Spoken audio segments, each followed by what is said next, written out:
Почитувани колеги, почитувани представници на медиумите, ајде да не се лажеме.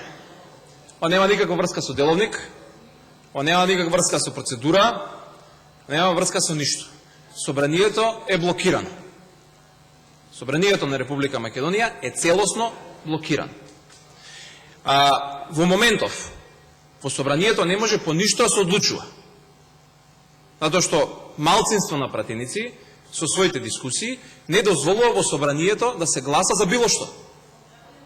Еве јас барам било што да гласаме. Еве комисијата ли за избор на именување. Зашто сакате? За овој предлог на господинот Спасовски. Вие не дозволувате да се гласа за било што. Не е тоа страшното. Викате тоа е во согласно деловникот, демократија и така натака. Проблемот е во тоа што вие имате намера, ако треба тој 4 години така го терате. Каде е проблемот? Не е проблемот на оваа страна, овде, кај пратениците.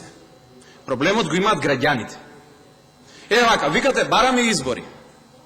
Со недозволувањето да се избере председател на собранието, ги блокирате и локалните избори. Еве ги нема сега во мај. Ако продолжиме вака, кога ќе имаме локални избори?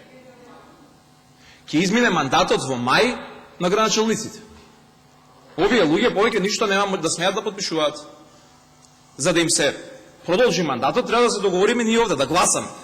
Треба да гласаме во собрание. Дали за продолжување на мандатот, дали за презакажување на локалните избори, било што, треба да гласаме. Ма вие тоа не го дозволувате.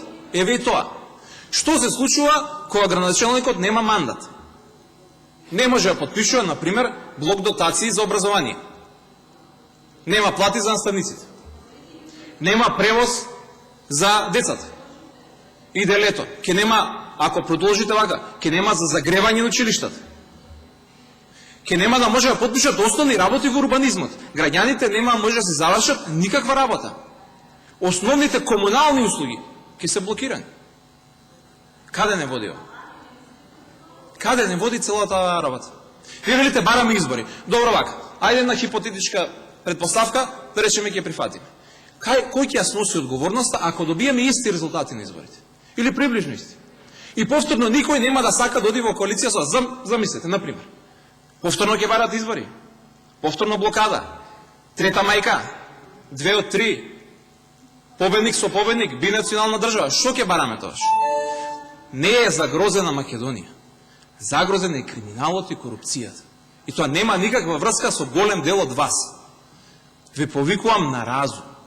Да се обединиме заедно во борба против криминал и корупција од било која страна. Благодарам. Да ги создадеме институции на државата во интерес на граѓаните. Јас ова повеќе го сваќам како апел, отколку како процедурално.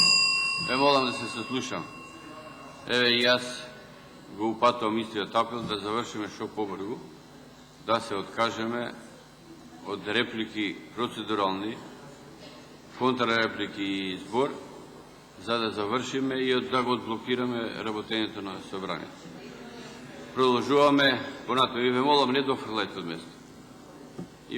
Има едни исти пратеници и од левата и од десната страна, не од десната, и од средина, ама од левата и исти се тие што дофрлаат. Ве молам не дофрлајте.